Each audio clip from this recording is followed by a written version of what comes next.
안녕하세요. 건강지킴이 닥터 MBC 황인찬입니다. 질환에 관한 다양한 궁금증 여러분의 입장에서 꼼꼼하게 짚어드리겠습니다. 야외 활동하기 좋은 계절이지만 아침 저녁으로 일교차가 커지고 있습니다.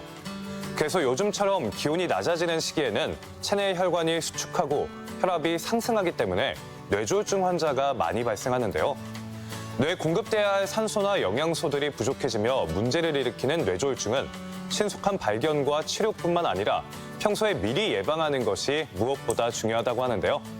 그래서 오늘은 원광대학교 전주한방병원 신용진 교수와 함께 뇌졸중에 대해 자세히 알아보겠습니다. 흔히 중풍이라고 불리는 뇌졸중은 뇌혈관이 막히거나 뇌출혈로 뇌부위가 손상되는 질환입니다. 대부분 갑작스럽게 발생되기 때문에 골든타임에 신속하게 치료받지 못하면 심각한 후유증은 물론 사망에까지 이를 수도 있는데요. 그래서 이 시간에는 한방내과 전문의 신용진 교수와 함께 뇌졸중에 대해 알아보겠습니다. 안녕하세요. 안녕하세요. 네, 뇌졸중, 이게 어렴풋이는 들어봤는데 정확하게는 잘 모르겠거든요. 정확히 어떤 질환인가요? 뇌 혈관 이상으로 뇌 일부분이 손상이 되어 다양한 증상이 나타나는 것을 통틀어서 뇌졸중이라고 합니다. 뇌에 산소와 영양을 공급하는 혈관이 어떤 원인으로 막히거나 터지게 되면 그 혈관이 담당하는 뇌의 부분이 손상이 되겠죠. 그에 따라서 다양한 증상들이 나타나게 되는데요. 혈관이 막혀서 혈액 공급이 잘 안 되는 것을 허혈성 뇌졸중, 보통 뇌경색이라고 하고요. 혈관이 찢어지거나 터져서 발생하는 것을 출혈성 뇌졸중, 보통 뇌출혈이라고 합니다. 2022년 기준 뇌졸중의 84% 정도가 뇌경색, 나머지 16% 정도가 뇌출혈이었고요. 이 두 가지를 합해서 뇌졸중 혹은 뇌혈관 질환 혹은 중풍이라고도 합니다. 그렇다면 국내 뇌졸중 환자 수는 얼마나 되고 어느 연령대에 주로 발병하나요? 코로나로 인한 사망률이 증가하기 전 2020년 기준 뇌졸중은 전 세계 사망 원인의 2위, 우리나라에서는 암, 심장질환, 폐렴에 의해서 사망 원인 4위를 차지하는 질환이었습니다. 뇌졸중 환자 수는 2018년 59만 2천여 명에서 2022년 63만 4천여 명으로 증가 추세에 있고요. 2020년 당시 뇌졸중 환자는 60만 2천여 명인데 이 중 50세 이상 환자 수는 전체 환자의 약 98% 정도를 차지를 했습니다. 뇌졸중으로 진료를 많이 받은 연령대는 70대, 60대, 80대 이상 순이고요. 40에서 50대의 비율도 높은 편입니다. 이 환자들은 증상 발생 후 3시간 이내에 병원에 도착하는 경우가 약 47% 정도였고요. 치료가 늦어진 뇌졸중 환자의 18% 정도가 사망을 했고 9% 정도는 완전히 회복을 했지만 나머지는 후유증이 남아 있었습니다. 그렇다면 뇌졸중이 온 것을 알 수 있는 전조 증상들이 따로 있을까요? 뇌는 우리 몸의 운동을 조절하고 말을 하고 물체를 보게 하는 등 많은 기능에 관여를 하고 있어서 뇌졸중이 뇌의 어느 부분에 발생하느냐에 따라 나타나는 증상들이 아주 다양합니다. 갑자기 몸의 한쪽에 마비가 오는 경우가 흔한데 양쪽으로 나타나기도 하며 증세가 가볍다면 완전한 마비보다는 팔을 들 때 한쪽이 처진다든가 걸을 때 부자연스럽다든가 혹은 섬세한 동작이 안 되는 증상들이 나타납니다. 몸의 한쪽이나 양쪽에 감각장애가 나타나기도 하는데요. 대개 반신마비와 같이 나타나고 몸 반쪽에 걸쳐서 전체적으로 혹은 일부에 나타나게 됩니다. 그 정도는 가벼운 불쾌감부터 심한 저림이나 통증에 이르기까지 아주 다양합니다. 언어장애도 중요한 증상인데 정확한 발음이 안 된다거나 아예 말을 못하기도 하고 남의 말을 못 알아듣는다거나 글을 읽거나 쓰지 못하게 되는 그런 증상들이 나타납니다. 그 외에 한쪽이 어둡게 보인다거나 한 부분이 어둡게 보이기도 하고 물체가 두 개로 겹쳐 보이기도 합니다. 뇌출혈 같은 경우 두통이 심하게 나타나기도 하고요. 그 위에 어지럼증이라든가 걸을 때 중심을 못 잡고 비틀거린다든가 한쪽으로 쏠려서 넘어진다든가 혹은 음식물을 잘 삼키지 못하는 증상들도 나타나게 됩니다. 저는 뇌졸중 하면 뭐 한쪽 입꼬리가 마비된다 이 정도 증상만 알고 있었는데 정말 다양한 증상들이 있군요. 그렇다면 뇌졸중이 발병했을 때 집에서 할 수 있는 조치들에는 어떤 게 있을까요? 뇌졸중의 증상들을 잘 알고 있다면 이것이 뇌졸중인지 아닌지 어느 정도 구분을 할 수가 있겠죠. 뇌경색 같은 경우 골든타임이 3-4시간 정도로 알려져 있습니다.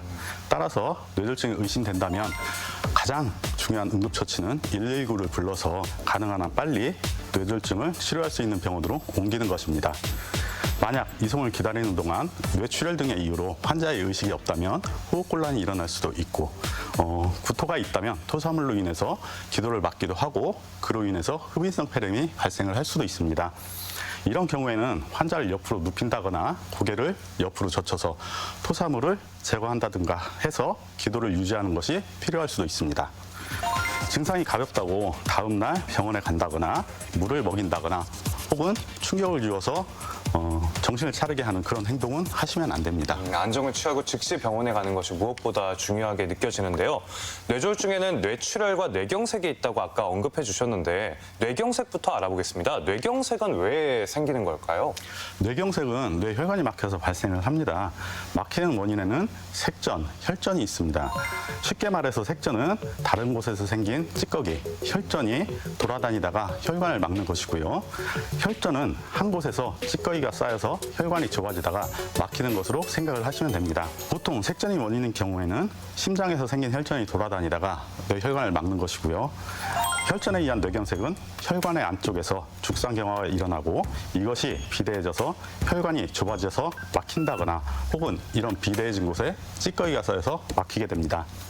이런 색전이나 혈전을 일으키는 원인이 되는 질환으로 고혈압이나 심장질환, 당뇨, 고지혈증 등이 있고 이외에 비만이나 흡연, 음주 같은 잘못된 생활 습관들도 원인이 됩니다. 그렇다면 평소에 심장이 안 좋았다면 뇌경색이 올 확률도 같이 높아진다고 볼 수 있을까요? 네, 심장질환은 뇌졸중 발생 확률을 높일 수 있습니다. 심장에 비정상 박동 같은 것으로 생기는 혈전 같은 경우 돌아다니다가 갑자기 뇌혈관을 막을 수가 있고요. 또한 심혈관 질환의 원인에는 고혈압이나 동맥경화, 혈전 등이 포함이 됩니다. 이중 고혈압은 뇌졸중의 원인이 되는 질환 중에 하나이고요. 혈관벽에 쌓인 찌꺼기로 혈관이 좁아져서 혈액순환 장애를 일으키는 동맥경화 같은 경우에는 뇌로 가는 혈관이나 다른 혈관에도 생길 수가 있습니다. 이런 심장질환이나 심혈관이 있는데 본인이 흡연도 하고 혈중 콜레스테롤 농도가 높다면은 뇌경색이나 뇌출혈 같은 뇌혈관 질환이 있는지 검사를 받아보시는 것도 좋을 것 같습니다.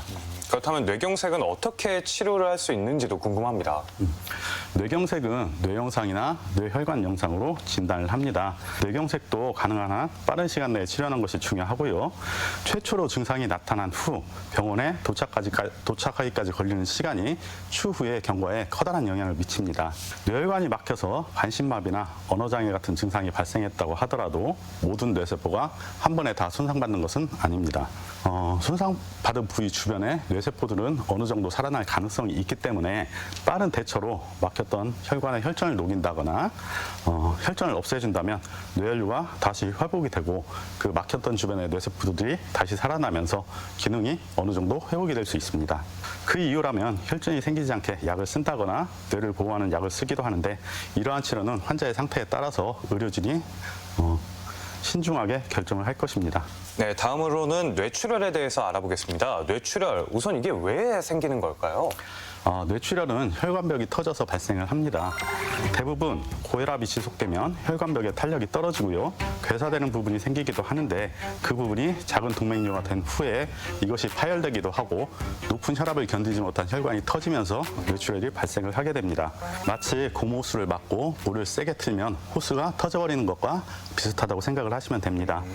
그 외에 혈관 기형이나 뇌종양, 외상, 출혈성 인자가 있는 질환을 가진 경우라든가 혹은 과도한 음주, 약물의 남용 같은 것으로 인한 혈액 응고 이상이나 혈관 장애도 뇌출혈의 원인이 됩니다. 정말 빠른 치료가 필요하게끔 느껴지는데요. 그럼 뇌출혈 어떻게 치료가 이루어질까요? 뇌출혈은 CT 같은 영상 진단으로 진단을 합니다. 뇌출혈이 발생하면 출혈된 혈액에 의해서 혈종이 생기게 되고 뇌의 압력이 증가하여 뇌가 붓는 뇌부종이 발생을 합니다. 출혈량이 적고 별다른 이상이 없다면 출혈이 흡수될 때까지 기다리기도 하지만 출혈량이 많은 경우 뇌압이 높아지면서 뇌부종이 생기고 신경 손상이나 의식 장애를 일으킬 수도 있고 심하다면 사망에 이르기도 합니다. 이런 경우에 출혈량이 더 이상 증가하지 않도록 조치를 하고 뇌압을 관리하면서 혈종 제거를 시도를 할 수도 있습니다. 그 외에 기도 확보나 호흡 관리, 순환 관리라든가 산소 흡입이 필요할 수도 있습니다. 네, 그럼 앞서 언급한 뇌경색, 뇌출혈 치료 방법 외에 한의학적인 접근 방식이 또 있을까요? 증상에 따라서 한약과 침, 뜸, 약침 등을 적절하게 병행을 합니다. 뇌졸중 환자의 검사 결과를 참고로 해서 진찰을 한 후에 환자 개개인의 원인이나 증상에 맞춘 한약들을 처방을 합니다. 원인에 따라서 화열증, 습담증, 어혈증, 기혈양어증, 음호증 등으로 나누고 이에 따라서 처방을 운용합니다. 또한 운동마비나 언어장애 같은 증상에 대해 침이나 전침, 약침 등을 적절히 운용을 하고요. 이외에 환자를 치료하는 동안 생길 수 있는 다른 증상들, 변비라던가 설사, 배뇨장애, 폐렴, 불면이나 딸꾹질, 경련 같은 증상들을 관리하면서 치료를 하게 됩니다. 네, 그럼 뇌졸중을 치료받을 때 치료 외에 좀 주의할 점, 조심해야 될 점들이 있을까요? 뇌졸중 초기는 절대 안정이 필요한 시기이고 또한 관절의 변형이나 강직 유발로 인한 재활치료의 어려움을 막기 위해서 자세를 바르게 유지를 해주어야 합니다. 발이 아래로 처진다거나 무릎, 종아리, 허벅지가 바깥쪽으로 돌아가지 않도록 받쳐주어야 하고요. 마비된 손도 붙지 않도록 올려준다거나 혹은 받쳐주어야 하고 손에 수건이라든가 공 같은 것을 쥐게 함으로써 관절의 변형이나 강직을 막아주어야 합니다. 어깨의 아탈구로 통증이 발생할 수 있으니까 바른 자세로 팔 지지대나 받침대를 사용을 해야 하고 욕창 방지를 위해서 체위를 자주 변경을 해주고 직접적인 압박을 받는 부위는 쿠션이라든가 베개 같은 것을 사용을 해주어야 합니다. 의복과 침구를 깨끗하고 건조하게 유지를 해야 하고 영양관리와 더불어서 충분하게 수분을 섭취하도록 해야 합니다. 네, 뇌졸중 환자의 경우 왜 재활치료를 해야 하고 어떻게, 언제까지 받아야 하는지도 말씀 부탁드리겠습니다. 많이 두려워하는 이유 중에 하나가 사망보다는 후유증이 남기 때문입니다. 뇌졸중은 장애가 남을 확률이 크고 반신마비나 사지마비, 감각 이상, 언어 이상 같은 후유증이 남을 수 있기 때문에 치료와 재활 모두 중요합니다. 뇌졸중 환자의 재활치료는 후유증과 합병증의 최소화를 목표로 뇌졸중 발생 후 증상이 더 이상 심해지지 않는 시점부터 시작을 하는데 보통 2, 3일 내에 급성기부터 시작을 합니다. 재활치료 시작 이전이라도 체위 변환이라든가 마비된 쪽 관절을 타동적으로 움직여주기도 하고 일어나 앉기라든가 기립, 평행봉 훈련 등을 시작을 하고 운동장애, 언어나 치아장애, 연화장애, 인지장애 등의 다양한 증상들이 어느 정도로 심한지를 평가를 해서 이에 따라 적합한 치료를 시행하게 됩니다. 뇌졸중 회복기에는 운동요법을 실시해서 근력 증강을 도모하게 되는데요.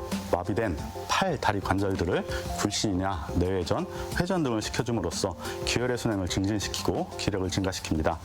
회복 정도나 환자의 상태에 따라 운동량과 강도를 조절하고 보행 시 균형을 잡는 연습을 단계적으로 실시해서 낙상이나 골절들을 예방을 합니다. 언어장애 증상이 있다면 책을 읽거나 따라 말하기, 천천히 말하기 같은 언어 치료를 함으로써 회복을 도모를 하고요. 컵 옮기기나 퍼즐 맞추기 같은 작업 치료를 실시해서 작은 근육들의 회복을 돕습니다. 뇌졸중 환자에서 흔하게 발생하는 반신마비는 대개 발병 후 3개월 정도까지 빠른 회복을 보이고 이후 6개월 정도까지는 비교적 서서히 좋아지게 되는데 언어장애나 감각장애 같은 경우는 1에서 2년 정도까지 좋아지는 것으로 알려져 있습니다. 따라서 반신마비 같은 경우 증상 발생 후 6개월 지난 시점까지 남아있다면 뇌졸중의 후유증으로 간주를 하지만 환자의 노력과 재활치료의 정도에 따라서 이후에도 회복될 가능성이 있기 때문에 포기하지 않고 재활치료를 지속적으로 하는 것이 좋겠습니다. 꾸준한 재활치료가 무엇보다 중요하다는 생각이 드는데요. 뇌졸중 환자가 재활치료할 때 뜸이나 침 같은 침구 치료도 같이 병행이 되나요? 재활치료 시뿐만 아니라 후유증 관리에도 침이나 전침, 뜸, 약침 등을 같이 사용을 합니다. 여러 논문에서 중풍 환자를 침 치료를 같이 한쪽과 안 한쪽으로 나뉘어서 운동장애라든가 연화기능 장애, 인지장애 회복 정도를 비교 평가하기도 했고요. 뇌졸중의 아급성기에 해당하는 환자를 대상으로 치료 효과를 비교하기도 했으며 일정 기간 동안 나온 논문들을 종합 분석을 해서 침 치료 시의 개선 효과라든가 안전성을 규명하기도 했습니다. 침에 전기 자극을 주거나 뜸을 이용해서 반신마비나 감각장애 같은 후유증을 치료하기도 하고 통증이나 감각 고수를 심하게 호소를 한다면 약침을 사용할 수도 있습니다. 또한 재발 방지를 위한 약 외에 환자에 맞춘 한약을 같이 처방하기도 합니다. 뇌졸중을 겪은 이후에 식사나 운동 같은 생활 습관들은 어떻게 해야 될까요? 물론 평소보다 조심하기는 해야겠죠. 네, 뇌졸중 환자는 대체적으로 고혈압, 당뇨, 고지혈증과 같은 기저질환과 잘못된 식습관이나 생활습관, 비만 등을 가지고 있기 때문에 이런 것들을 고려해서 식사나 운동을 하시면 됩니다. 짠 음식과 기름진 음식은 고혈압, 고지혈증을 악화시키고요. 더불어 뇌졸중 재발률을 높이기 때문에 피하는 것이 좋고, 담백한 위주로 식단을 구성하고 과일, 야채를 많이 섭취하면서 적정량의 육류도 섭취를 해주어야 합니다. 주량을 조절하기 어려우니까 가급적 금주를 해야 하고, 흡연은 동맥경화를 만성적으로 유발을 하고 혈전을 잘 생기게 해서 혈관을 막는 작용을 하기 때문에 금연을 하는 것이 좋겠습니다. 일주일에 3-4번 정도의 규칙적인 운동은 뇌졸중 발병 위험과 혈압을 낮추고 비만을 예방하며 스트레스도 낮추지만, 뇌졸중을 앓았던 사람들은 추운 날씨나 이른 아침에 운동하는 것은 삼가는 것이 좋습니다. 걷기라든가 자전거 타기, 조깅 같은 유산소 운동과 근력 운동을 무리하지 않는 선에서 가볍게 하시면 되는데요. 격렬한 운동은 고혈압이라든가 혈당이 조절되지 않는 당뇨 같은 경우에 오히려 더 나쁜 영향을 미칠 수가 있습니다. 뇌졸중 후에 운동장애나 시야장애, 보행장애 같은 후유증이 있는 환자들은 앞에서 말한 운동 같은 것을 하기가 쉽지 않겠죠. 따라서 환자의 상황에 맞춰 무리가 되지 않는 선에서 걷기라든가 가벼운 근력 운동을 시작하시는 것이 좋겠습니다. 무엇보다 중요한 것은 하지만 예방이겠죠. 뇌졸중을 예방하는 생활 습관 어떤 것들이 있을까요? 모든 질병이 치료보다 예방이 중요하다는 것은 누구나 다 잘 알고 있습니다. 뇌졸중은 갑자기 발병하긴 하지만 발병 원인이 오랜 시간에 걸쳐서 쌓이다가 어느 순간 혈관이 막히거나 터지면서 발생을 합니다. 뇌경색을 예로 들면 고혈압, 당뇨, 고지혈증 같은 기저질환과 흡연, 음주 같은 잘못된 생활 습관들이 지속이 되고 시간이 지나면서 죽상동맥 경화증이 되면서 죽종이나 혈전, 색전에 의해 갑자기 혈관이 막히면서 발생을 합니다. 나이나 성별은 어쩔 수 없지만 그 외 기저질환이라든가 음주, 흡연, 식생활 습관은 본인의 의지로 충분히 교정을 할 수가 있습니다. 예전 연구 결과에서는 뇌졸중 환자들이 고혈압이라든가 당뇨, 고지혈증 등을 자각하지 못해서 치료받지 않는 경우가 30% 정도, 특히 고지혈증은 80% 정도가 자각하지 못했다고 나와 있기도 했습니다. 주기적인 건강검진으로 이런 만성질환 등과 심장질환 등을 조기에 찾아내고 치료하면서 잘못된 생활습관을 개선시켜준다면 뇌졸중 위험성을 낮출 수가 있습니다. 만약 가족 중에 뇌졸중 환자가 있고 본인이 고혈압, 당뇨, 고지혈증 같은 기저질환들이 있다면 금연과 금주는 필수고요. 매일 30분 정도의 적절한 운동은 꼭 한다는 생각을 가지고 규칙적으로 운동을 하면서 담백한 식사 위주의 식습관과 함께 스트레스를 줄이거나 피하면 뇌졸중의 발병 위험을 낮출 수가 있습니다. 가족 중에 환자가 있으면이라고 말씀해 주시니까 질문 드리고 싶은데요. 이게 유전이 되는 병인지도 궁금합니다. 부모님 중 한 분이 뇌졸중이 있다 그러면 자식도 뇌졸중 확률이 증가하는 걸까요? 뇌졸중과 관련된 유전병이 있기는 하지만 대부분의 뇌졸중은 유전이 되지 않습니다. 따라서 부모님이 뇌졸중 진단을 받았다고 해도 본인이 반드시 뇌졸중에 걸리는 것은 아닙니다. 하지만 가족이라면 식습관이라든가 생활태도, 환경 요인이 비슷할 가능성이 높고요. 이에 따라서 비슷한 질환이 올 가능성도 같이 높아집니다. 따라서 다른 사람들보다 뇌졸중 발병 위험은 상대적으로 높은데 이것을 가족력이라고 하고, 뇌졸중 이후에 재발률도 다른 사람들보다 높게 된다는 연구 결과도 있습니다. 만약 부모님이나 형제 중 한 명이라도 뇌졸중 진단을 받고 치료를 받았다면 주기적인 검진을 통한 고혈압이나 당뇨, 고지혈증과 같은 기저질환들을 찾아내서 적절히 치료를 하고요. 식습관 개선과 규칙적인 운동을 통해 적절한 체중을 유지하며 금연이나 금주 등을 통해서 위험 인자를 예방한다면 뇌졸중 발생 가능성을 낮출 수가 있겠죠.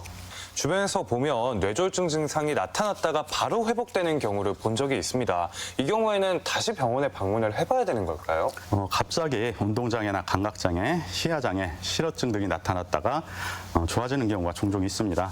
보통 수시간에서 24시간 이내에 회복이 되는 경우가 많은데 이것은 일과성 뇌허혈 발작이라고 해서 작은 뇌혈관이 막혔다가 단시간에 다시 뚫린다든가 부정맥 같은 어떤 이유로 뇌 관류압이 떨어졌다가 회복이 되면서 다시 좋아진 경우입니다. 하지만 이러한 일과성 뇌혈 발작이 반복이 된다면 뇌경색 발병 위험이 증가하고요. 증상이 회복됐어도 원인은 남아 있어서 언제라도 다시 재발할 수 있기 때문에 병원을 방문해서 검사와 치료를 받는 것이 좋겠습니다. 네. 우연히 병원에서 검사를 받았는데 뇌경색이 왔었다 이런 이야기를 들을 수 있는지도 궁금합니다. 증상이 없는 뇌경색도 있을까요? 아마 뇌로 들어가는 작은 혈관이 막혀서 말하는 열공성 경색이라는 것을 말하는 것 같습니다. 주로 고령자층에서 많이 나타나고요. 고혈압이 가장 큰 위험인자로 간주가 됩니다. 경색 부위도 작고 보통 증상이 없고 따라서 예후도 조무편에 속하는 특징이 있지만 경색이 생긴 위치에 따라서 혹은 경색이 여러 개 발생을 한다던가 혹은 경색 부위가 확대되는 경우에 반신마비나 감각장애, 언어장애 등이 나타나기도 합니다. 네. 그렇다면 MRI나 CT, 뇌연료 초음파 같은 검사를 하면 뇌졸중이 언제 올지 좀 미리 예측을 할 수 있는 걸까요? 뇌나 뇌연료를 볼 수 있는 검사를 한다고 해서 뇌졸중이 언제 발생할지를 정확히 예측하는 것은 어렵고요. 뇌졸중에 걸릴 위험이 높은지 낮은지 정도는 예측할 수 있을 것으로 보입니다. 뇌의 상태나 뇌혈관 상태, 뇌연료 상태가 정상 범위로 확인이 된다 하더라도 뇌졸중은 다른 원인에 의해서도 발생을 할 수 있기 때문인데 심장질환이라든가 검사에서 나타나지 않았던 다른 혈관들 혹은 작은 혈관들의 문제 혹은 혈관 기형이라든가 다른 유전적인 문제로도 뇌졸중은 발생할 수 있습니다. 뇌에서 발생하는 질병이다 보니까 치매와의 연관성 안 여쭤볼 수가 없겠는데요. 뇌졸중으로 인해 치매가 좀 더 조기에 오거나 치매가 발생하기도 할까요? 혈관성 치매라고 해서 뇌졸중 후나 다양한 뇌혈관 질환으로 발생하는 치매가 있는데 경도의 인지장애도 같이 포함을 합니다. 뇌혈관들이 반복적으로 막히거나 터지거나 하면서 뇌가 손상돼서 치매가 생긴다고 생각을 하시면 됩니다. 뇌혈관에 문제가 있다고 해서 반드시 치매가 생기는 것은 아니지만 나이가 들수록 발병 위험은 증가를 합니다. 빈도가 높은 치매 중에 하나이고요. 뇌졸중 이후에 치매를 진단하기 위해서는 적절한 검사가 필요합니다. 덧붙여서 뇌졸중은 운동장애나 감각장애 같은 증상 외에 우울이나 무기력, 감정조절 장애를 동반을 하기도 합니다. 우울이나 무기력, 치매뿐만 아니라 언어 이해를 잘 못한다든가 기립성 저혈압이 있다든가 반측공간 무시 같은 증상들은 재활치료를 저해를 하기 때문에 이것도 적절한 치료가 필요합니다. 네, 끝으로 방송을 보고 계신 시청자 여러분들께 당부 말씀 한번 부탁드리겠습니다. FAST라고 해서 4가지 정도를 알고 계시면 되겠습니다. F는 페이스, 얼굴 쪽에 마비를 말을 합니다. 말을 하거나 웃을 때 입꼬리가 처진다거나 얼굴에 마비가 나타나게 됩니다. A는 팔을 말을 하는데 양쪽 팔을 올렸을 때 한쪽 팔이 떨어진다거나 걸어갈 때 균형을 잘 잡지 못한다거나 한쪽으로 기우는 것을 말을 합니다. S는 스피치로 말이 어눌해지고 말을 반복하는 것도 힘들어하게 됩니다.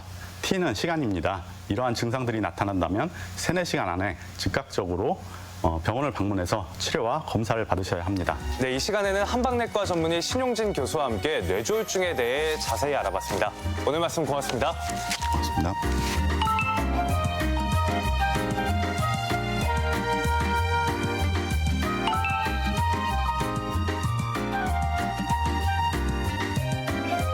가을철에는 뱀이 동면을 준비하는 시기로 뱀물림 사고가 집중되는 기간이기 때문에 특히 주의를 해야 합니다. 뱀에게 물렸을 때 가장 먼저 해야 할 일은 119에 신고를 해야 하는 건데요.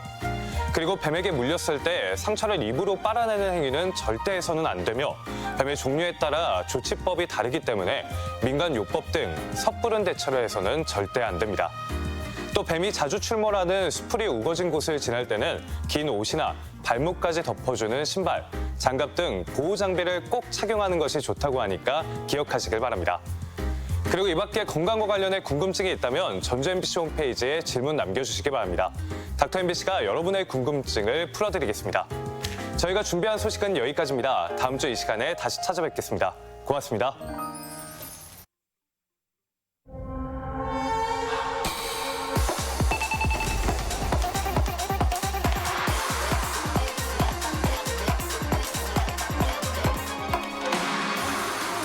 쇼핑 판타지 온 롯데온 다이슨 에어 스트레이트 젖은 모발에 드라이와 스트레이트를 동시에 가열된 플레이트 없이 바람으로 투인원 기능으로 빠르게.